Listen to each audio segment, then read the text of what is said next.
Hello, and welcome to School to Homeschool. I am Janae Daniels. I'm a wife, a mother of 6, and a former middle school teacher turned homeschool mom. I have kids in their 20s all the way down to elementary age and everything in between. Are you thinking about pulling your kids from the school system like I did, but you're scared to death and don't know what to do next? My friends, I felt the same way, and you have come to the right place. I want to help your family leave the system so that you can take the hearts and minds of your children back. Hello and welcome back. I'm excited about this episode. Today we're going to talk about I don't want my kids to be weird homeschooling kids. We're going to discuss socialization, peer orientation, and the weird homeschoolers, as well as finding your tribe, because my friends, you're going to need one. And by the way, your kids will still most likely maintain their public school friends. So there's that.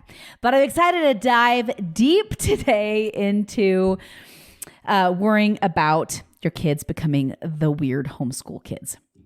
So first, that's almost the first thing that people ask me when I tell them that I pulled my kids out of school and that I've started homeschooling is inevitably the first question is, but aren't you worried about your kids becoming super weird?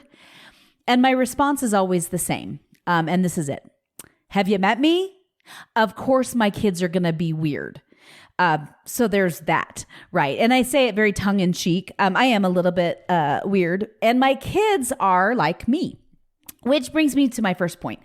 The apple doesn't fall far from the tree. And one of the things that I was surprised about when we started homeschooling was that there were so many normal families, but they're not the loudest ones. The loudest ones tend to be the weird ones. And what we found is legitimately the apple doesn't fall far from the tree. So if the parent is weird, the kids are going to be weird too. As a matter of fact, when we started homeschooling, there's this family that I had met several years ago. I'm not even trying to remember how I met them. But anyway, I always thought that they were the weird homeschooling family. And you know what I'm talking about. Like, I don't have to describe them to you. You know exactly what I'm talking about when I say weird homeschooling family. But I ran into the mom and I was like, hey, guess what? We started homeschooling just like you guys. And she's like, wait, what? We don't homeschool. I'm like, you don't? And she's like, oh no, my kids have always gone to public school. And I was dumbfounded because here for, the last, 10 years that I've known them, I always thought that they were the weird homeschooling family who actually never homeschooled. So the reality is, like, if the parents are weird, the kids are going to be weird. That's just the reality. Even as a teacher, I had those students that I'm like, okay, they're just a little, they kind of march the beat of their own drum, if you know what I mean. And what I found was when I met the parents, I'm like, okay, I see why. But the weird homeschooling kids are also the ones who'd be weird if they were in public school. So I just want to throw that out there right away. If you're weird, your kids are going to be weird too. They're going to be similar to you. Even if right now you're struggling with them and don't particularly like them today, and you're like, oh my gosh, what's wrong with you? Like, I promise they're far more like you than you want to admit and that I want to admit. So again, I always tell people, well, of course my kids are going to be weird homeschooling kids. You've met me. I'm weird. Right. So that's the first thing I want to get out there is talking about the weird homeschooling kids. But as I mentioned, I want to discuss a thing called peer orientation. I want to discuss finding our tribe and then co-ops and really socialization. Like, how do you find friends in this underground Harry Potter world that you are brand new to? Because it's different than public schooling when they're just kind of thrown together in the same grade and the same age, and then they have to make friends. And I want to discuss that too, because not all public school kids have a million friends. And that's one of the things that I've discovered. So let's get into it. As I've mentioned before, I have a lot of kids. And those of you who have multiple kids, every single child is different. I've got some kids who are super well liked and were super well liked at school, and other kids who were a little bit more shy, a little bit more reserved, and had a harder time making friends. Well, this is something that surprised me when I pulled my kids from school. I have one of my kids in particular. I have a couple girls, and one of my girls really struggled making friends. Like she had a little group of friends, and then we moved to a different neighborhood, went to a different school, and then she really struggled making new friends in the new school and the new neighborhood. But she made a couple core really great girls as friends, and then one of them moved. And then she had this one friend. And here it's a big school. It's not a little school. And yet she struggled, finding a little friend group. And I don't think that's that unusual where kids they go to regular public schools, or they'll go to a charter school, or they'll go to a private school, and they struggle finding their little group, finding where they fit in. It's a pretty typical problem that as a mom we see often. And so we put them in dance and we put them in other things, hoping that they'll make friends in those areas. And sometimes they do, and sometimes they don't. Well, when I pulled my daughter and all my kids, I pulled them all. Again, the oldest two had already graduated. But when I pulled them and school started back, her one little friend's mom reached out and said, my daughter misses your daughter so much. She now no longer has any friends at school. That was her, Katie was her friend. And it's been really hard the last few months without Katie being in school. And I said, man, I am so sorry. That's tough. It's been a few years now. She's made some more friends, but my daughter and she are still best of friends, and they get together after school pretty regularly, and so we think that if we take them out of school that they're never going to see their friends again. But the reality is, as a parent, you can make that happen. They can still have, have time to hang out and have play dates and different things like that. And so she still regularly sees her school friend. But then something else cool happened that also surprised me. We had to get them involved in some sort of community. And I really struggled trying to find where our people were. And so I signed my kids up the first year for one enrichment program that was all online, and it was great and all of that, but they didn't get to meet a lot of other kids. And so I signed them up for a welding and blacksmithing class, but it was a very small class, and they didn't really meet any other kids there. So I started looking online for co-ops. Co-ops or commonwealths where parents get together and create their own little homeschooling community. And it just so happened that our school district had, I found one. And so we went to that, and that seemed pretty good. They made some good friends there.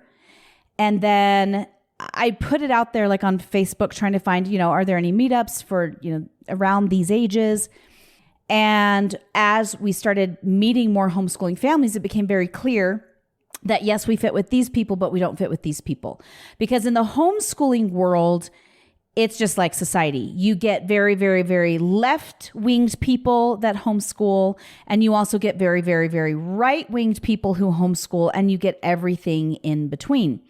And so as a parent, your objective, which gets a little tricky, but it's doable, is to find the people that you and your kids best fit with, that have the same values, that have, similar interests and things like that. Now, I don't want to hear any of you being like, well, you should put yourself out there and get to know other people. Sure, that's fine.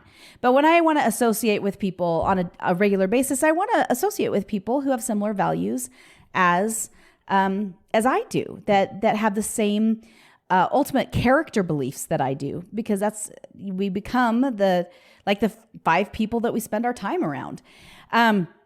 Anyway, so we found an enrichment program, and then my daughter ended up playing violin and my son cello, and they joined an orchestra, so they made friends there. And then at this other enrichment program that our school district put together, that they go to once a week, they met all these really great kids that were very similar to them. So it took a little bit of time, but they were able to find and make friends in all these different arenas. Now, this is the cool thing that happened that surprised me, because we've got our church group and our church kids, but most of our church kids go to my kids' school, or went to the school when my kids were in school. And so they had those friends, and they had a couple public school friends. But when we expanded that world, and we've got, the kids are in orchestra, and then they're in this enrichment program. I try not to do too many things because I think overbooking myself and my kids is not great for my mental health, let alone theirs. But they suddenly, their worlds expanded.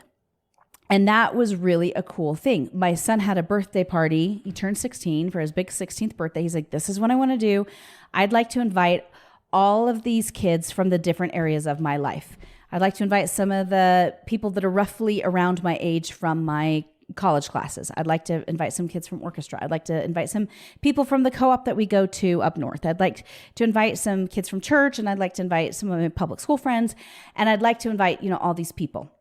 And I said, sure. And so he wanted a big birthday party. It was a very simple birthday party. They did a big a scavenger hunt in the neighborhood, and it was really fun and all of that. So, but what was surprising was his public school friends came in, and they were a little shocked because they're like, oh, wow, we're not the only friends here. And I said, of course not. He's got all of these other friends, and Katie has all of these other friends. And yet in their world, they played sports with the same kids. They went to school with the same kids. They ultimately went to church with the same kids. It was all the same group of kids. But because we started homeschooling, our world drastically opened up. And now my kids have friends from all these different areas of the city and all these different walks of life. And some are older than them and some are younger than them. And they get along really well with all these different kids. That surprised me, is that our world of friends ended up opening up, not closing. And I was expecting it to close down, and then they'd be like, they have no friends except for that one public school friend that they once had. Now, again, are my kids still close friends with their public school friends? Absolutely they are. They still maintain those friendships. So you don't have to shut down those friendships. Those don't have to end. You keep perpetuating those. They keep going, and it's awesome. You expand the world, and you expand your world. Now, the key is, as a parent, finding these other groups. And that's where social media can be your friend. And looking up your, homeschooling groups in your area or homeschooling groups in your state, and then reaching out and connecting with people. I found one homeschooling group, and one lady who's become my very, very close friend on Facebook. She made a post and said, hey, I'm doing this thing called the Thomas Jefferson Education Model, and we're looking for other people who would be interested in taking, doing this class. Well, I had recently read about that model of homeschooling, and I loved the principles behind it. So I thought, yeah, I want my kids to take a class that, follows that model. So we signed up and became terrific friends, she and I, and I met her on Facebook, on social media. Now, granted, you have to be careful, right? But I was able to find a really cool group that my kids made friends with, and my younger kids made friends with, my older and younger kids made friends with. And so you just have to do a little bit of digging and a little bit of searching. And I know sometimes things can be tedious as a mom, but that's part of being a parent, is providing opportunities for our kids. And in the meantime, we are richly blessed with friendships as well, which is very cool. And so look around, look for church youth groups, look for if your kids are into orchestra or if they're into whatever. See in the community what things are there. Are they into acting? Are there acting companies outside of school that you could join? The other interesting thing that I found is when my kids were in school, they were in orchestra in school.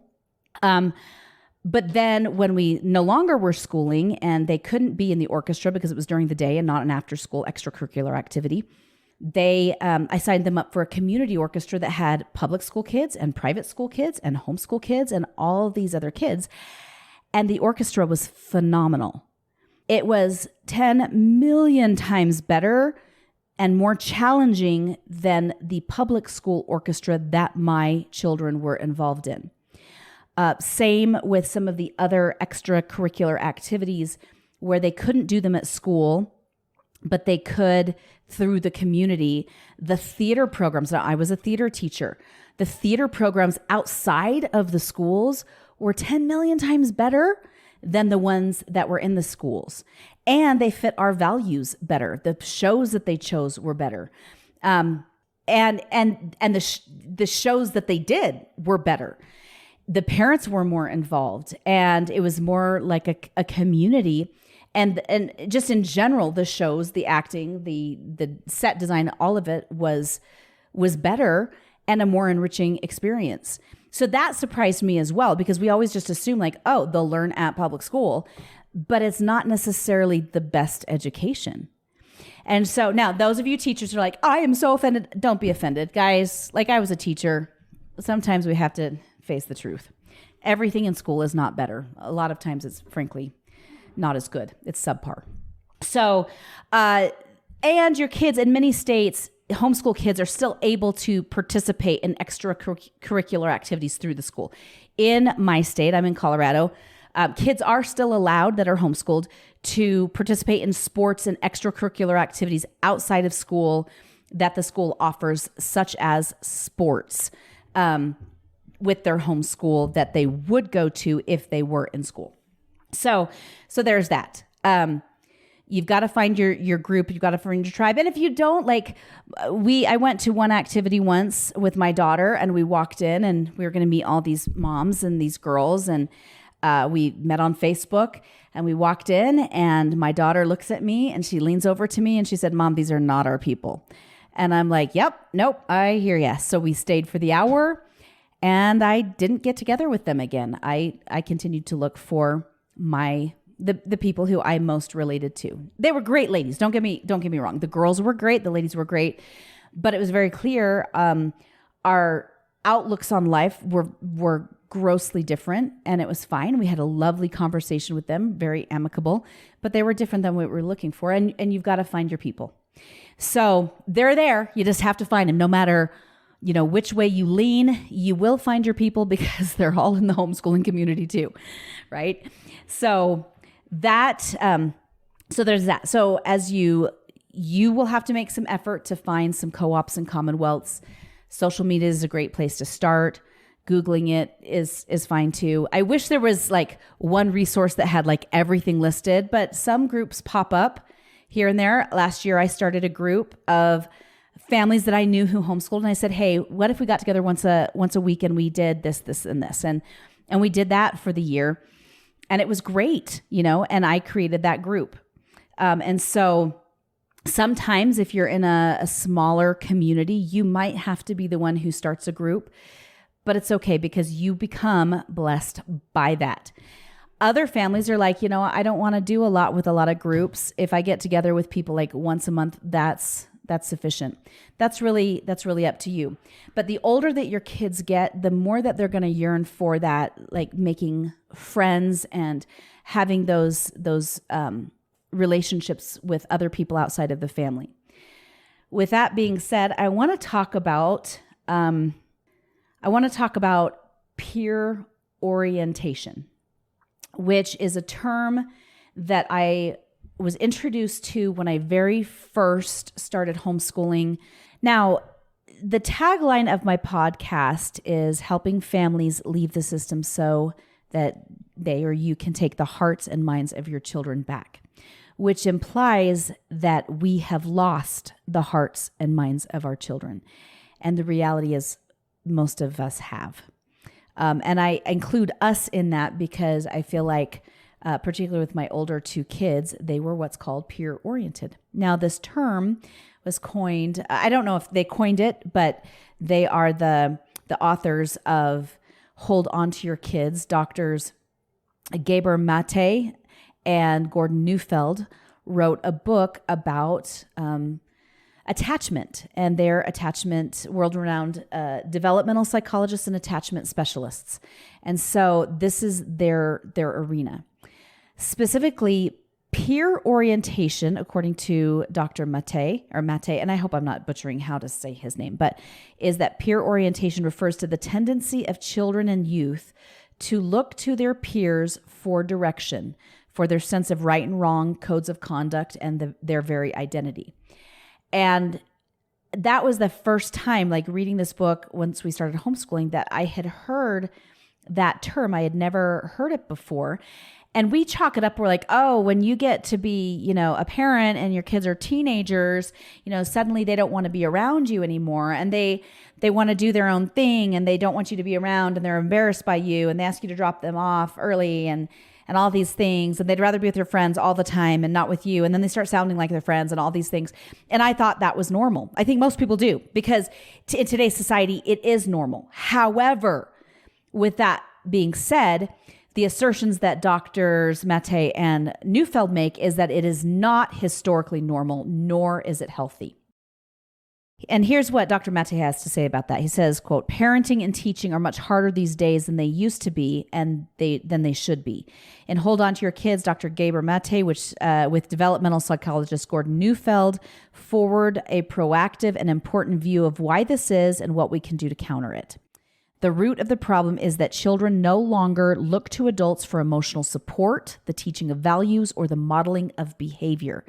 Peer orientation refers to the tendency of children and youth to look to their peers for direction, for their sense of right and wrong, codes of conduct, and their very identity.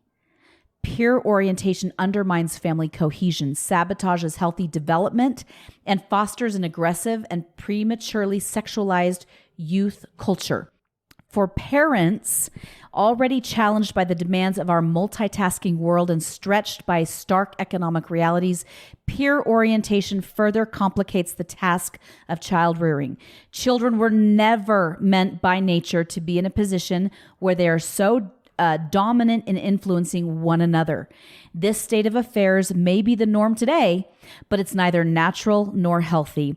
Historically, it is a very new development due to economic and social influences prevalent since World War II, resulting in a deep undermining of child-adult connections, end quote. So I had never been introduced to this, yet I watched my kids where for a long time they were more concerned about what their friends thought than what I thought, and I thought that was normal. And the assertions that, again, that Dr. Neufeld makes and Dr. Mator makes is that is not normal. And it's become a problem in our society, and a big problem in our society, which they attribute to a lot of social problems that we're having, such as depression, suicide, anxiety, et cetera, et cetera. Not the only cause, but that it exacerbates things. And that we need to gain the hearts and minds of our kids back. So with that, one of the things that happens in homeschooling is that when you do bring your kids home and you start to spend more and more time with them, because that's the big factor is time with your kids, and you start to love on your kids and spend time with them and get to know them, that attachment or that orientation switches back from peer orientation to parent orientation. And I watched it happen with my next two middle kids that are now 16 and 15. And it's a natural, healthy thing. Now, eventually they become oriented to their spouses, ultimately in the long run, but they still, that parent orientation is necessary. Parents are needed more than peers are needed. And I see this, and it really opened my eyes, because then I looked around and I thought, oh my gosh. So we're worried about kids being socialized all the time. Like, oh, are they going to have friends? And that's a natural thing to want friends. But the extreme that's happened in our society is that these kids now rely solely on friends for, as he mentioned, the codes of conduct, their identity, their sense of right and wrong, when that really should belong to the parent, not to the friends. And so as we started homeschooling and I started spending more and more time with my last four at home and just a great deal of time with them, And even with my second oldest son, my oldest son is now an adult, married, and has a life, and he's doing great. But my second oldest son, I've watched that peer orientation revert back to parent orientation as he's valued what my husband and I have had to say over the years. But we've had to be very intentional about spending time with the kids, and that the time is quality time. The other morning, my daughter woke me up early, and she's 15. And I go on a walk every day, but she woke me up extra early. And she said, "Mama, can we go on a walk?" And I said, "Sure, you betcha." And she was in a little bit of a squabble with a homeschooling friend, actually a couple homeschooling friends, and upset about something. And so we started to walk and talk, and she's like, "Mom, I just need to talk to you. This is what's going on, and this is what's happening. What do I do? I don't know what to do." And the other kids don't know what to do either. And I said, "Well, first, have they talked to their parents?" And she was like, no, I think they're going to, but this is a situation, what happened, and I'm really upset. And so I was able to work it through with her as her mother, who has a developed prefrontal cortex. And here my 15-year-old daughter doesn't, and her friends don't either, because they're young, and it won't be developed for another 10 years-ish. And so I was able to work it through with her, and we finished the walk, and she went, "I just feel so much better. Thanks, Mama." And I'm like, "Hey, baby, this is my whole job. This is my whole job." Likewise, one day I was out and about, and I got a call from my 16-year-old who was with his best friend that he's known his whole life, and his best friend said something hurtful.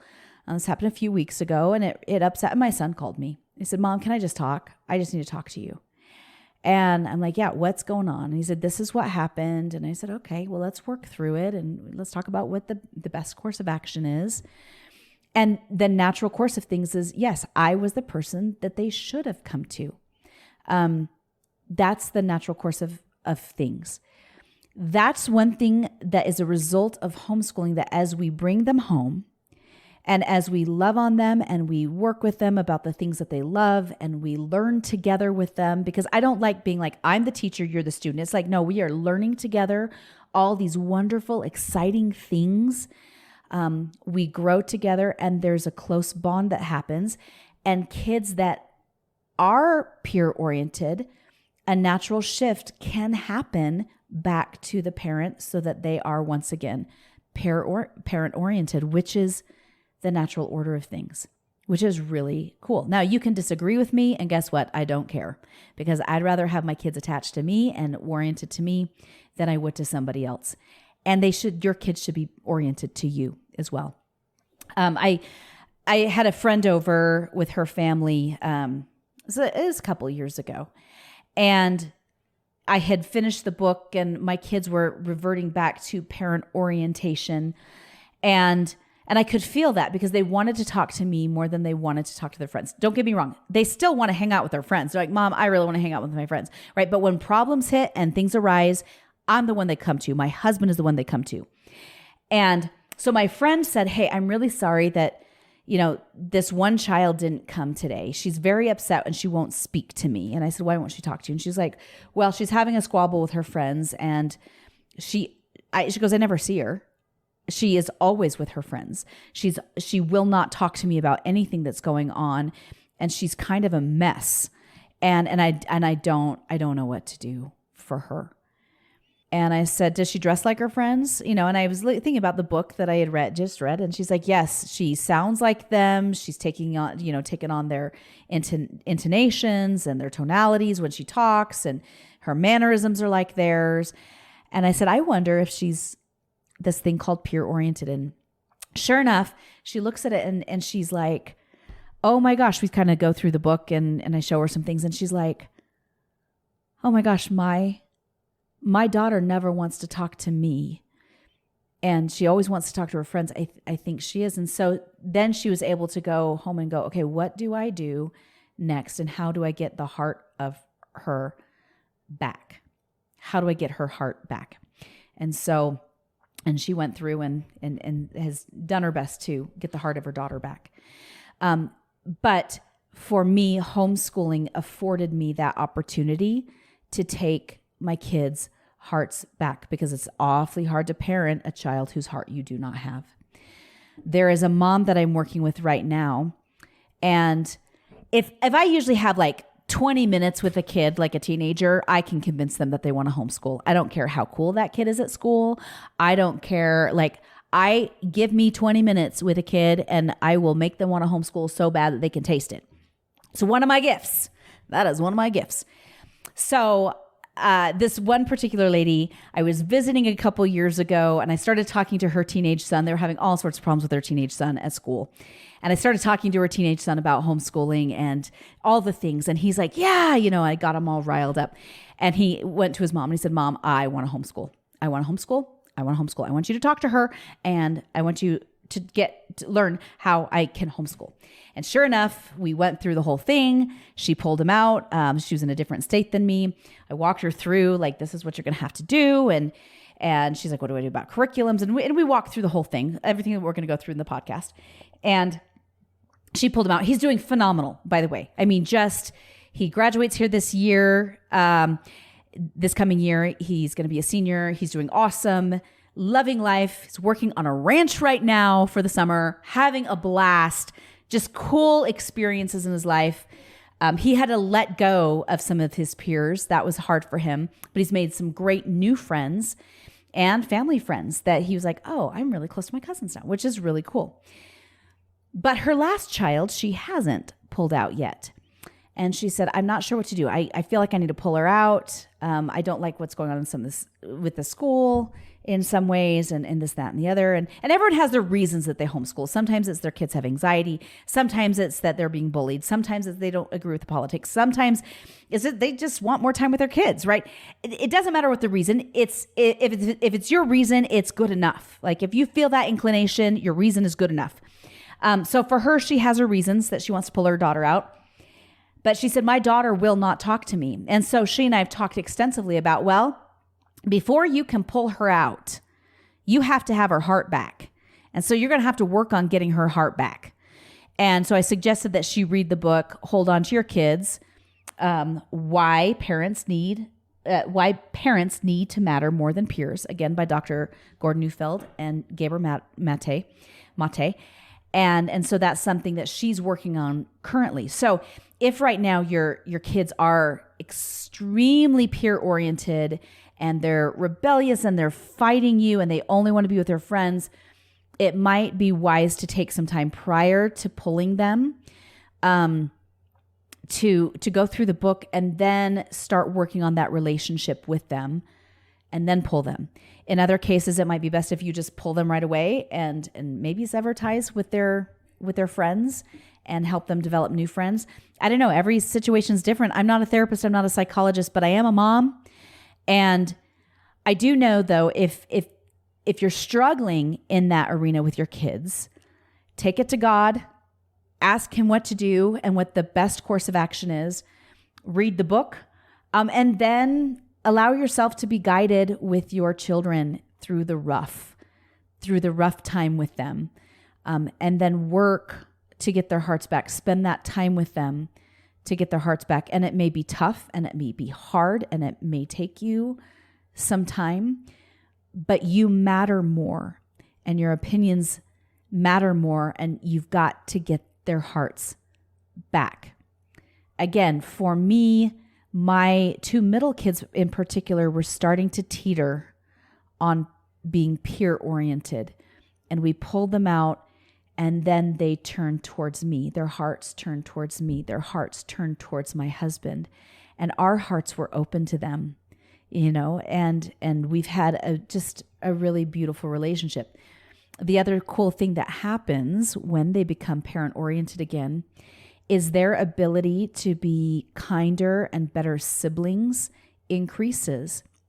That's another phenomenon of homeschooling that kind of baffled me, is that homeschooling kids, not always, but often, become very close to their siblings. And the age break doesn't matter. You'll see that a lot as you get into the homeschooling community, where children of all ages will play and it's normal.